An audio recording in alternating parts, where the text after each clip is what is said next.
Welcome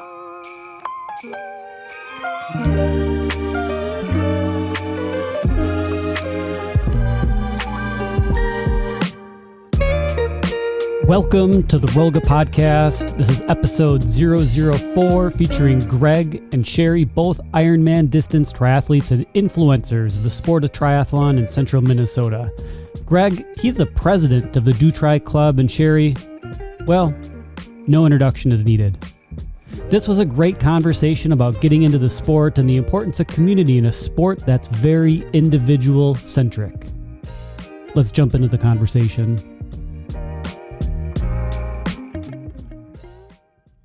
All right, we're live. Welcome, Greg. It's good to be here. Cheri. Hey.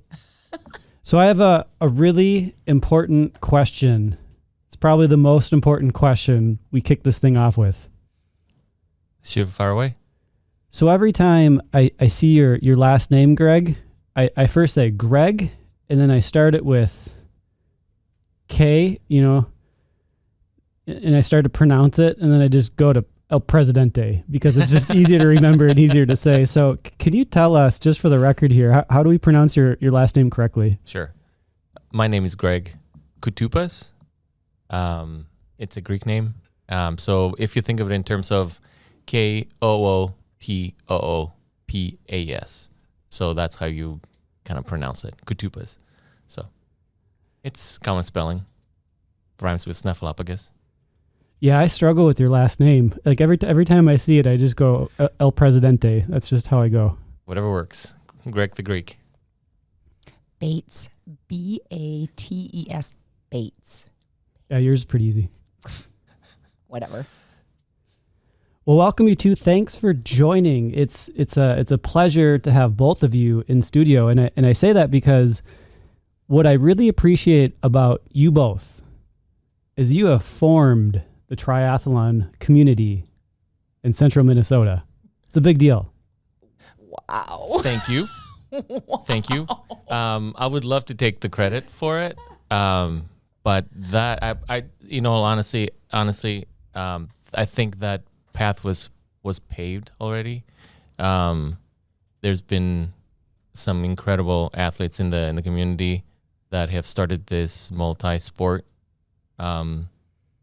scene, and I was so impressed, and I wanted to be part of it, and I got involved. I got to know some of the key players in the area, and I learned, and I kind of took it. I don't want to say to the next level, but I took it to a different direction for me, and eventually I got involved in the club, the local club, the Dutri Club, and have been a member since 2012, I want to say, and been involved in with the board in the last 3 years. The amount of people that the both of you have influenced the direction of triathlon, getting into it for the first time, is truly remarkable. And I think triathlon is one of those tough sports that not a lot of people get into it. So anyone that you can introduce to this sport is pretty neat. It is, and it's always great to see new blood into the sport. It's not the easiest sport to get in. I always consider it. I always tell people that it's a black hole regarding the financial aspect of it. There's a lot of equipment. I mean, it can get as expensive as you want it to be. But, and it's harder for younger folks to get in just because of that. And it's also, I think, when I first started, I saw it as a very intimidating sport. Because when you hear triathlon, your mind goes directly to Ironman distance. I mean, they're going to go hand in hand. I did not know there was sprints or Olympics or, any of the shorter distances. So to me, that was a revelation which made things easier. And that's what I would like to relate to people when they start when I meet and they're like, oh, you're doing triathlons. I'm like, yep, I started with a sprint, which is a very short distance. So that makes the conversation for the transition to the sport easier. Cheri, what are your thoughts? If you were to explain to someone, you're first getting into the sport of triathlon, which distance would you encourage them to do? Because there's something about people that just go full bore, 140.6, and that's their first go. And I think there's something sexy or appreciative of just people that go all out and say, this is what I'm doing. Agree. It really depends on the person. It doesn't necessarily, I see a lot of athletes come through, first of all, the cycling classes that I teach. Second of all, seeing people in the community and interacting with people in the community, as far as the ability to, I don't know, quote unquote, recruit people into this sport is open, because if you're part of the running community and the biking community and the swimming community, there's a lot of people that you can interact with. I always go by two things for sure: personality and athletic ability. And what I mean by athletic ability is not to shoot down anybody in any sense, but if I see someone that I see their athletic ability is a little bit above, maybe they've done marathons. Maybe they've done a lot of biking and not a lot of running, or maybe they've done a lot of biking and running but zero swimming, but they have an athletic ability that goes throughout their history. For example, they were high school athletes or they were college athletes, that type of thing. That's what I base that on. And it's funny you ask that, because I get that asked that a lot. In fact, I have been working with someone right now who has never done a triathlon, and she's going right into half Ironman this coming season. And she's an athlete. She's an athlete, so I encourage that 100%. The thing that I will say about that is I always do encourage the 70.3 distance to be local. That's just my opinion. I like the feeling of racing local, giving back local, having the local environment embrace us as athletes is huge. And there are a lot of quote unquote Ironman distance, or the 70.3 distances locally that we can take part in. Now, when you start getting into the longer distances, there aren't a lot of them that aren't Ironman branded. So, and I think that once you've committed to something that big, then, going that level up is cool, is fine. But as far as, how do I encourage people? Does there have to be this, what am I looking for? Where you pay your dues? No.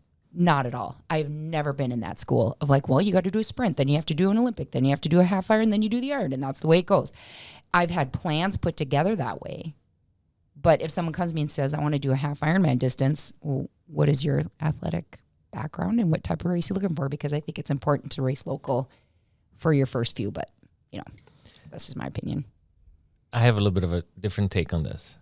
And the reason behind it is I want to make sure whoever enters into the sport, they have a positive experience. So you have an athlete, that's been in the sports for, throughout their high school years, maybe soon after high school. They might have that mentality of, the go-getter, I got to get the job done. Those people might be able to jump into a half. Right. You have somebody that's been biking forever or it's a runner, but I wouldn't call him a weekend warrior per se, but definitely, a little bit more than that. I think triathlon is a very mental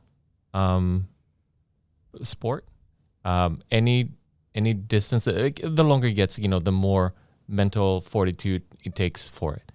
But I would definitely caution people to take it is easier on the distances if they're not a seasoned athlete that has the mental, not just the physical ability, but the mental fortitude to be able to, embrace the suck, basically. Don't you think we're saying the same thing, though? Like, you're saying almost the exact same thing I am. Like, if you're a seasoned athlete and you know how to embrace the suck, and you've been in athletics where you need to have, high school or college, I think that I totally agree with you when people are like, wow, I haven't really done anything like this before.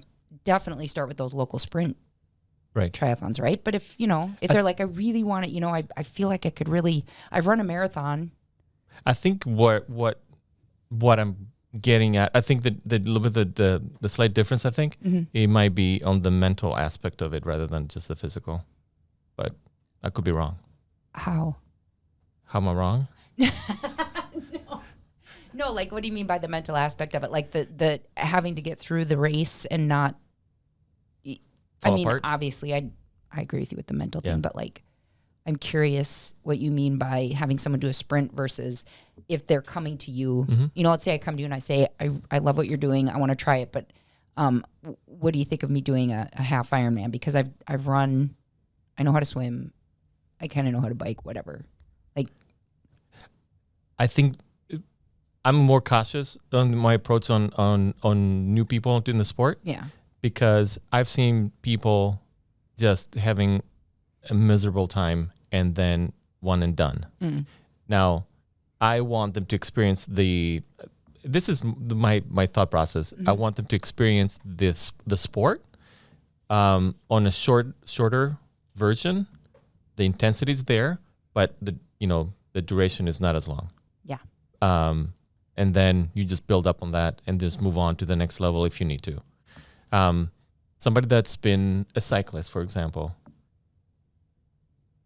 having them, train for half, and having them go into, the pool to do, 1,200 yards or whatever it is.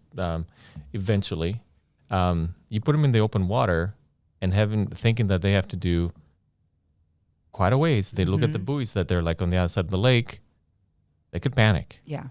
That's the kind of thinking that's what drives me to say, well, a shorter distance, it's a little bit not safer, but easier to comprehend for a new athlete. I guess that's the path that I'm taking with talking to new folks regarding the sport. So, controversial question here. When I was new to triathlon, the finishing medal was where it was at, what you're given at the finish line. But I've learned it's not so much about the finishing medal. It's about the process of improvement, as I've done this for maybe 3 years. I think I've done it 4 years now. What are your thoughts? Should races encourage finishing medals? Because there are a fair amount, I'd say more that don't than do. Do you want me to take that? Go ahead.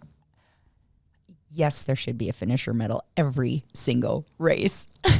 Greg knew I was going to say that. I think, I've always said that, if we take that 140.6 distance, just for an example, you become that quote unquote Ironman during the training. I've always thought that. I've always said that. And the race is the party. However, I've also said, you will not catch me ever running race distance or swimming or biking or whatever without getting a medal. I'm not going to run 26.2 if someone's not hanging a medal around my neck. That is not out of self-gratitude, but out of the feeling of accomplishment. And if you put these two discussions together, the new triathlete and getting the medal, it feels there is something about crossing that finish line that is so it can be life-changing depending on the distance you're doing and depending on, where you're at. But when someone looks at you and validates what you've just accomplished by even putting that medal around your neck, to me, there's no other feeling like it. Now, do I take it off pretty quickly? And yeah, but man, there's just something about that feeling, that 5 seconds of like someone looking at you and saying, I see what you did. It to me is just, I don't know, So this is what I think. I think there's two distinctions. One is a participation medal and one is an accomplishment. And it's a gratification of the accomplishment. And I think it's more of if you take a broader view of this issue, of the topic, we think one hand we're thinking about, kids and participation. And then you have, let's say, an Ironman distance, then you have, the kudos accomplishment, the gratification of I did it, I beat it. So depends how you see it. I do think, to me, medals are not as important. I like to, don't get me wrong, I don't mind them. But it's just, I don't see, I think for me, it's more of a level of how difficult it is and what it takes to get there. So a 5K medal to me, it's not the same as a half Ironman or a marathon medal. And I think it all depends on how much effort you put into it. That's where my thinking is on that. I don't think it's a controversial. I think it's a preference. Definitely, especially on the harder ones. Okay, let me take it back. Even on a sprint, you have to put in time to train. You might not be doing longer training sessions, but definitely more intense. And then when you finish it, it's a personal accomplishment. We work for a living. This is not our, life. I mean, it's our lifestyle. It's not our life. So I don't make my living from triathlon. So I'm not going to be disappointed if I don't place. I just always like to strive for better results, PRs. And, I go with my times every time I look at my Garmin or my finish times. So I always compare them to past races. So. Yeah, I couldn't agree more. When I've had the most memorable moments in my triathlon race career, call it what you want, it's been in those training sessions, those practice sessions that just feel great. And one that I can remember, we all went, and this might have been last summer, I can't remember what I was training for, but we were doing a long run. And Cheri, before we met, you were preloading some miles. Let's walk us through what's preloading. Well, the definition, the triathlon definition or the running definition is if you have a group of people that are meeting up, let's say they're meeting up at 5 p.m. and they're running 5 miles, but that particular day you have scheduled to run 10, you preload by running the 5 before. I prefer to preload. There's people who will post-load too. So, for example, I know even Greg and I have done the half marathon in town, the Earth Day half marathon, and it just happens to coincide with being approximately 20 days out from Grandma's marathon. So we have run. I think you have. I have. You never have? Not that race. Oh, okay. Well, we've yes. I forgot about that, the racing race that I made you post load. But anyway, we'll run another 6 to get to our 20 miles. So you run the race, and then when you're done, then you run another 6 and you have your 20 miles that you have in that day. That's basically what it is. So you preloaded. I think we ran 10 miles that day, but my favorite memory, well, not my favorite memory, but one of my memories of training is when we all went, and Greg, we were coming up at the end of it, and we were meeting, I think, over at Cheri's place, and we were, after 10 miles, sprinting towards her house. That was pretty fun. But it's those moments when just that stupid competitive nature just kicks in, and you go at it, and you simulate that in racing, but it's really fun when you get that in practice or in training. But I think those are my most fond memories, and probably even more important than what used to motivate me, having medals hanging up in front of my treadmill, that kind of thing. I think that they can be two different things. And I think that it's really important to be super honest when you're talking about the sport. We're all right. All three of us are giving a point and it's all correct. I really like to be like, all right, am I going to look at a race? Am I going to look at a marathon?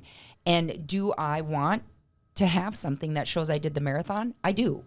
And I know that there are people out there listening to this that are like, oh, I also am on board with Greg saying, I just want to self-improve.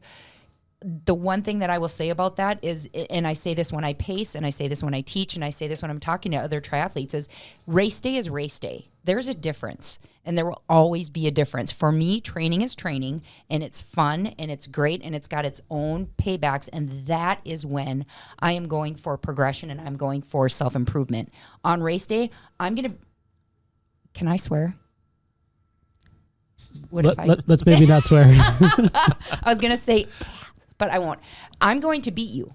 I am out to beat you. I am out to beat you. I am out to beat everybody on that field because it is race day. That's when I'm getting that feeling that you're talking about when we did that race, when we're sprinting to the finish of of a training run, that's all great and wonderful. But what have you done to make yourself better doing that on race day?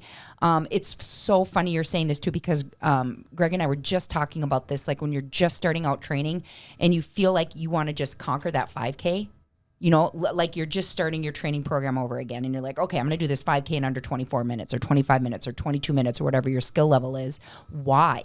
What is that going to benefit you? You know what I mean? Is it going to progress you to race day? For me, and for a lot of triathletes out there, and I think triathletes that really need to be in touch with where they're at in their racing, is it is race day. You give it everything you've got, no matter what it is. And I like to have that. Someone, like I said, someone say, hey, nice job, put the medal around my neck. It can be seen as a participation medal, and it is. I mean, that's exactly what it is. But for me, it feels kind of good, you know. The other thing I just want to say about that really quickly is I always talk about there being age groups for a reason. And excuse me,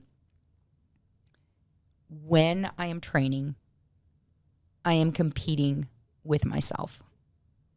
When I am racing, there are females in my race category that I am out to beat. Do I beat them?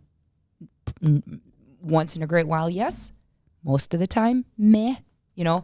But that is why that's why I'm there on race day. You know, so I get the same thing you're feeling, and I hope that there are other triathletes out there that feel that same way. Like, you know, yeah, you know, I'm training to progress myself. I am racing to beat the people in my age category, because otherwise why would there be a race day? We just all train all the time. Anyway, that's how I see that. Hope there's people on board with me with that. I don't mean to make it sound like I'm, you know, it's competition. We need that fed as athletes. We need that competition fed. Greg, what are your thoughts on when you're preparing to race? So I've noticed that I can overtrain pretty easily. So I'll leave my best performances on the trainer, you know, where I'm pushing the hardest watts I've done. Do you have any experiences like that? So you're saying preparing for a race, meaning the training part of it, or just before the race? So when I have this tendency of I perform sometimes better in practice or in training. I get it. You know, because I'm going after specific power targets, and I sometimes struggle to translate those to a race. But what are your general thoughts? I mean, Cheri's saying, you know, go all out in the races, but I've sometimes noticed I get my best performances, or I get my peak low miles, like when I break 6-minute miles. It's always during training. Right. And you have to take in consideration, you know, so many things. Like one is, you know, the easy ones, like, you know, what time of the day is it? You know, how rested you are, the conditions, those kind of, you know, logistical things. How you feeling that day? Like, do you have the same drive on that day that you would have during a race? I always have my best times during race. And that's because where I would be training at 80%, I know at a race I would be 100%. And that is, again, part of the mental, knowing, you know, what needs to be done. Every once in a while, I would just, you know, go off, you know, schedule, and I would just do, like Cheri said, you know, try to kill a 5K when you're training for Ironman. Why? Because I wanted to. Mm-hmm. Is it gonna help me? Probably not. Is it gonna hurt me? Possibly. but I've done it. I'm fairly trying to stay with my training regimen as much as I can. People that train with me, they'll tell you that I'm far from it, you know, because of work, because of mood swings, whatever. You know, I'm pretty lackadaisical, I guess, with my training until I get serious. and then it's a different story. But the way I approach my training is, it's pretty straightforward. This is what I need to do in order to get, to the finish line respectfully at the junior race. And every year, this is what the getting better thing plays, is I want to do better than the year before. I always keep in mind, what my times were from the year before, whatever race that might be. Ironman is a little bit different story, because not every race is the same. But as far as the shorter distances, I do have goals that I need to hit, and that kind of walk back the process into the training and what I need to do in order to get there. So let's talk about that improvement. And something I struggle with is it's hard to go far and it's hard to go fast simultaneously. So when you're segmenting your year and you're planning out your racing, how do you approach that framework where you want to go just as fast but go just as far? There's a couple different schools of thought specific for triathlon. One is, people train according to FTP, and that is basically the level that you can maintain of intensity for long periods of time, or heart rate, and then there's zones. We're getting into the little more specifics on this, but so lost my train of thought on this. Okay, so that's what I use. I use the heart rate zones, and I structure my workouts that way. Some of them are low heart rate, some of them are and longer, and when I up the heart rate zones, then the duration or the distance, it gets shorter. And as time progresses, those lines get a little bit further stretched out further and further to get to where you think you need to be. But everybody's goal is to go further, faster. That's the ultimate goal, is to get to point A, from point A to point B as fast as you can, however long that is. So how do you work through it when you both want to get fast but also go further distance? And I say that because as we age, our heart rate isn't going to be able to hit those peak levels as what it once did. That's just the physiological response of aging. But it's also a slippery slope, and I think you talked about this a little bit earlier, to compare yourself presently to where you were historically, because you can always get in this constant loop of negative feedback to say, oh, I was here last year, so I should be there, but I'm training for this distance. So how do you create like an intentional training schedule, but also keep in mind that you're an evolving person and you want to compare, but you should do it tactfully? So what advice would you give there? When I see my previous, let's say specifically previous year's finish times, that's what I want to beat. That's what I'm going to strive for.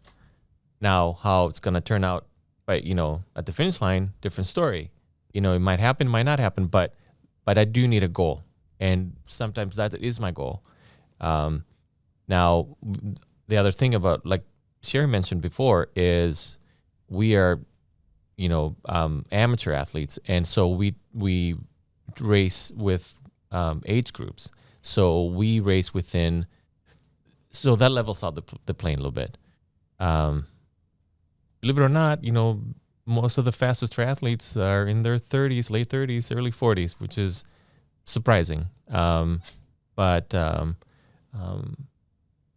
long distance runners or endurance athletes, they kind of peak around that that part of their life. But so I compare myself to similar athletes as far as time. So those are my what would you call it? Not my goals, but my parameters that I need to function within. So I know I'm not going to be as fast as a 18-year-old on a 5K, but I might beat him on a marathon. Cheri, what are your thoughts here? How do you stack yourself up when you're comparing your marathon times last year, and you may not have hit it this year? How does that affect your mental, I don't know, how you feel about yourself in a given time? I think the longer that I've been an amateur athlete or an endurance athlete, I honestly think very little of that now. I used to. I've learned a lot over the last 13 years that I've been doing this sport. It definitely was a factor in the beginning because I really did feel this pressure that I put on myself, that I felt that the racing itself put on me, that I needed to get faster every single race. And if I didn't, I failed. And I didn't like that feeling at all. In fact, it made me, I don't think I did a sprint triathlon for 5 years. When I started doing the longer distances and the endurance distances, because I was so enveloped in this feeling of, well, I have to keep getting faster. I've done, 10 of them, and now if I don't get faster, then I failed. And the problem becomes not even just as aging, but as many races as we do. Let's say you do 20 sprint triathlons. You are not going to get faster every single one. If you do, you are a very, very, very small percentage of our community that can actually pull that off. And so there's going to be a race out there where you're not going to be faster. And there's so many factors that go in. It can be weather. It could be how you're feeling that day. It could be the length of the course. I mean, there's just too many factors that go into how am I going to perform against myself this year on this date versus next year on this date versus 5 years from this date. I gave it up. I really gave it up. What I did not give it up is the competitor in me and the fact that I want to perform at a higher level in my age category. And that's just, I'm being completely honest with you guys. That is what I look at because I had to stop. You get to a point where you just can't get any faster. It's just the way it is. And no matter what distance you're doing that at, I've done 5 Ironmans, and did I get faster every single one? No. I mean, my first one was my slowest. My second one was my PR. My third one, I actually consider my PR because I placed in my age category, and it was 3 minutes slower than my second. My fourth was just fine, and my fifth was fine. They were good times. But my slowest swim ever, or equal to, I can't remember, it was as slow as my first one because there were swells in the water. Now, if you look at the times, they look horrible. It looks like, oh my gosh, what did I do? Go backwards in my swim? But if you think about the day, if you think about the weather, if you think about what I tackled personally during that swim, that to me was an award in itself, that I made it through that swim when, what was the quit rate in 2018? 20% during the swells? Something like that. Yeah. I mean, I was happy that I made it through. You look at my times and you'd be like, ooh, look what Cheri really did not have a good swim that day. I had the best swim that day. So that's what you learn over the progression of this sport. And that's what I try to talk to young athletes about, is that you cannot continually get faster and faster and faster and faster. What are you going to be someday? Like the fastest in the world? There's longevity that needs to be there. So grace is a really big part of this sport. So this conversation came perfectly full circle. And the reason why I wanted to bring both you in, because it takes, part of triathlon is about getting faster. It's about your interest in improving. It takes a very type A minded person to want to continually get faster. But let me tell you why I brought you guys or wanted to pick your brains is because it's more about, I think, helping others. And I'll give my most fond racing moment. And I've crossed a couple of finish lines and they're remarkable.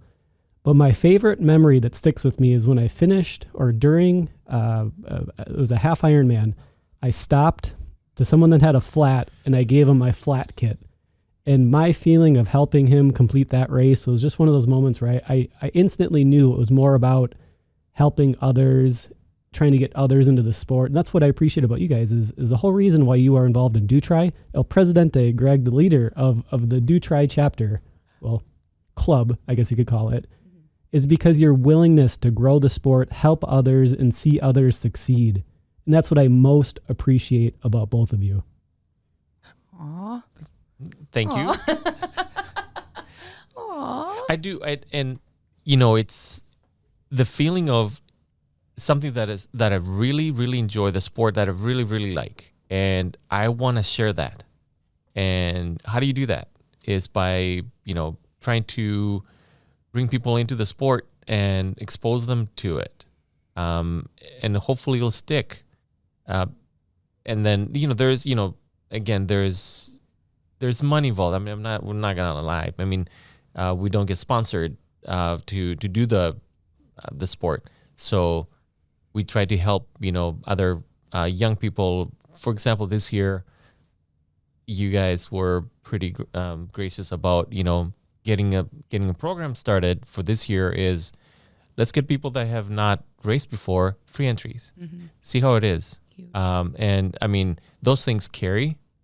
They go a long ways, and it sticks with people. People want to be included in you know, they want to be part of something. That's ingrained in our DNA. They want to, you know, we're social creatures, so they want to be part of a group. I guess most of us do, but also we need to be welcoming. We need to be inclusive, and we need to, you know, surround the people with, you know, positivity and helping them and support and show them how it's done. All these things that hopefully that will stick, and then they'll just carry on the torch down the road. Mm-hmm. And that was part of the reason that I, you know, became part of the of Dutri board and eventually became the president. And it's because I wanted the club to be this thing that was would bring people in, and not only, you know, be part of triathletes or whatever, but I mean, just, you know, group rides and runs together and group swims and even social you know, events. You know, we do a couple of those things a year. You know, we have backyard, you know, parties, and we have a banquet every year. We do group rides out of, you know, one of our sponsors, and we team up with other local clubs, you know, running clubs. One particular running club in town that a lot of folks actually belong to both groups, and so we team up with them and we do shared, you know, runs, and so people will come to us and they're like, okay, what do you think about, I want to do this. What do you think I should do? You know, what equipment do I need, or how should I train about, you know, how should I go about training, you know, for an event? And honestly, you know, it's all empirical, it's all anecdotal, because we're not professional, you know, coaches, or, you know, we can only share what we experience, what we've seen, what we felt, and then hopefully that would translate to them. I think it's also, I agree with everything Greg said, and I think it's also important to point out, which he pointed out a little bit in the beginning, is that we are a product of triathletes before us that paved the way for us. I mean, Dutri was started in 2010 by Taggart, by the owner and the inventor of Rollga. I mean, he is the one who sent out the letters in 2010 and said, do you want to be a part of this group? And when that happened, for me personally, I got introduced to all of these amazing, like, these triathletes that I looked up to, who I wanted to emulate and ask questions of. And so this is something in every sport, I believe, but especially when you're an amateur in that sport, that gets passed down, is that knowledge. And the places that I got the knowledge, the sauna at the gym, after master swim class, we would all go sit in there and I would pick the brains of these amazing triathletes that I looked up to and say, what races do you think I should do? Where do I go from here? How do I do this? Where do I do that? And them saying, well, let's go on this ride. And we would go on these 100-mile bike rides, and I'd be in central Minnesota, have no idea where I'm at. But then when I started meeting new triathletes and when I started talking to new triathletes and introducing them to the sport, I could be like, let's go on a 50-mile bike ride. I know exactly where we're going. And that is stuff that needs to be passed down. Oh, okay, a little bit, and I know where I'm going. I tried.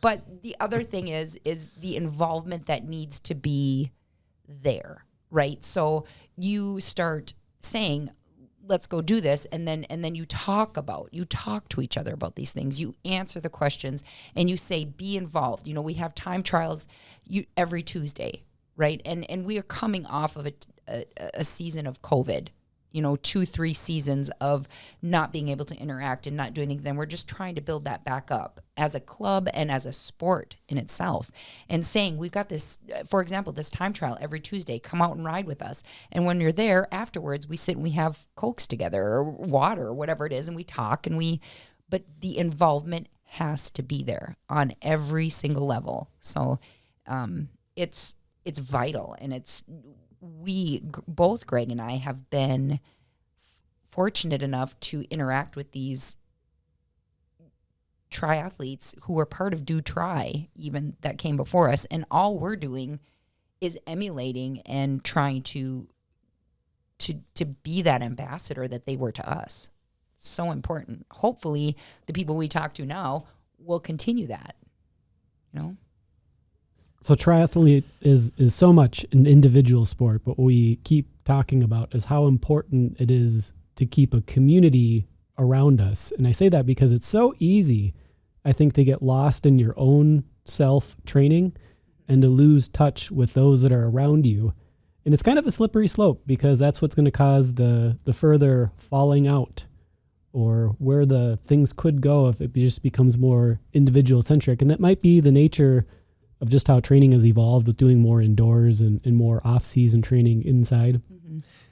Mm-hmm. Yep, there's a couple of reasons for that, and COVID was big, and even before COVID, we work. I used to work. I had a job that I used to work like 12-hour days, and then I had to go out and train. Not everybody's available to train with, at 6 p.m. day after day. Weekends, different story. You can actually get together with people on the weekends, and I'm not a morning person. Do not ask me to go, swimming at 6 a.m. We will not be talking for a while. So that's just who I am. Also, the other thing is, a lot of people are super conscious about safety, be it out on the road. We all hear, we know people that were hit on the bikes, they've been killed on the bikes, and that sticks with people. And, you see an influx of people training, at home, which makes them train by themselves. And that becomes familiar. That becomes like, the norm for them. So they, people start working on a silo mode on their own, working out by themselves, and then they become comfortable, and then you start seeing a little bit of a fragmentation of the group. It is the reality of it. Mm-hmm. So what we're trying to do as Do Tri is set certain times and locations every week that everybody is aware, everybody knows that, okay, so Mondays excuse me. Mondays, when the weather gets nicer, it's we open water swim at Warner Lake. Mm-hmm. Wednesdays, same thing. Tuesday nights, there's a bike ride, a group ride that's out of one of the local establishments in Sartell. Then you have Friday mornings, there's another swim group. Sundays, there's a group ride going out of one of our sponsors. So as long as people are aware that there are set days and times that they can be part of a group run or group ride or group swim, that actually will help bring people back into the fold. Will it stop people working out on their own? No. Should it? Absolutely not. People should, train however they feel comfortable. I mean, I do that too, but I do also like to see familiar faces, and I like the camaraderie of the club, the group. Mm-hmm. So we talked about training. We talked about training with groups. Let's go into racing. What are you most looking forward to this race season? Because if I'm seeing things right, you might be doing some traveling, Greg, right? That's correct. This summer, what are your plans here? So far, I think I've signed up for 2 sprints, local ones, and a duathlon, Apple duathlon, probably the oldest duathlon race in the country. This year we're going to be celebrating 40 years. It's a local one. It's I wouldn't call it a love-hate relationship, but I love doing that race, but I always suffer. I don't know what is it about a duathlon that it steals my soul every time. Mm-hmm. But I'll keep coming back. So I signed up for a marathon this fall, and then my A race is Ironman Cozumel, which is November. So I got quite a ways. It's going to be tricky, the training aspect of it, just because of, warm weather race, cold weather training, mm-hmm. which is, you have to be pretty smart about the training. It's been a while since, I think 19 was the last time I did Ironman. Life gets in the way sometimes where, you have to put it first before, race season, don't like it, but it is what it is. But this year is Ironman year. Ooh, so you're going to be doing some long indoor rides potentially. Yep. With cranking the heat up and probably have a humidifier going to simulate the conditions of race day. So we'll see how that goes. Love it. This question for both of you. What is the longest indoor cycling ride you've done? I've done a 5-hour. 5-hour. Hated myself afterwards. I loved it. Cheri, did you look in a mirror as motivation for the whole time and just said, yes, I can. Yes, I can. Because that's how I picture you loving this. Do ya? Yeah. No. I treat my trainer rides, the rides that I do indoors on a trainer, as a low heart rate, medium heart rate. I don't even know what zone it would be in. What's the low one? 2, 1. Okay, probably 2. And I put on anything that will distract me. Shows. I don't do Zwift. I don't do any of that. I do a very, very basic trainer. When I am doing my interval work, which I do 4 hours a week, interval work, it's in studio. So that is in front of a mirror. But no, I enjoy cranking the heat. One of my favorite things is getting a group of people together and having everybody, together on trainers and ride together. But I don't know, I enjoy it. The only time I did a 5-hour training ride, the group that I was with, they just left me, and I had to finish the rest of it by myself.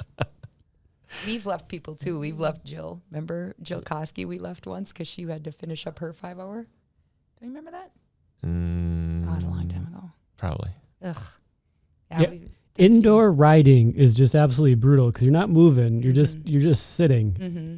And for me, what I struggle with is, because I Zwift, that's just the only way I can do it. It's probably my favorite training platform. But what it gives you is these lap counts. Like once you do, 20 miles, and then the inner competitiveness in me says, oh, I'm going to get this next lap in a shorter amount of time. And it turns into this game where I'm just hating life as the ride goes on, because it's both long and it gets progressively more difficult. I get lost after a while. I mean, I'm like not like you can't get lost on Zwift, but like get lost in my head, So, I'll be riding and then I'll be daydreaming, and the next thing I know, I'm stop pedaling. but what I've done and it's worked for me is I put on a cycling race video. Crits are my favorite because they're like, their cameras mounted on bikes and they're like intense and they just keep going at it. And I just lose myself into the race. So that works for me. I don't think I can do a 5 hour of a crit type of simulation. Movies. Yeah, you get off the bike and then do other things. Cheri might do like 100 push-ups in between, whatever. But I just go to the fridge. But it's an interval work actually does help on indoor because it just breaks it down into segments. Yep. So Cheri, you're a non-Zwifter. Zwift is a indoor riding community, which I think is pretty fun. Video game, to say the least. But one thing I love is indoor racing. Do you guys do any of this? No, I never have. Like on Zwift, I've done it a while back. I think for me, I'm pretty structured on my workouts. That would have to be something that's outside my regiment, because I feel like I'm losing the scope of what I do. So I've done it like, on a weekend, here and there, but I've never done a complete race. I've been part of it, but, then all of a sudden I'm like, I'm out. Yeah, those are fun. So crit racing in Zwift is a little bit unique because you don't know what you're getting into until you race. Like you essentially find out the distance once you're in it. And it can be kind of tricky because you're like, oh, I just got into a 2-hour race. Didn't know that. So I get your point there. But yeah, some of my favorite indoor training moments is when I've hooked up with like Andy Zabel online and you just hammer it for like a 12-minute, I guess is the extent of the race, but you're just going max power. And then at the end of it, you're humbled because everyone's power numbers are revealed and you're like 100 watts less than him. You're like, wow, this guy he's something. Yep. Yeah, he is. Yeah, he's next level beast. Right. Sure. We'll love it, guys. We're at time. What are your closing thoughts? What are you most looking forward to this year?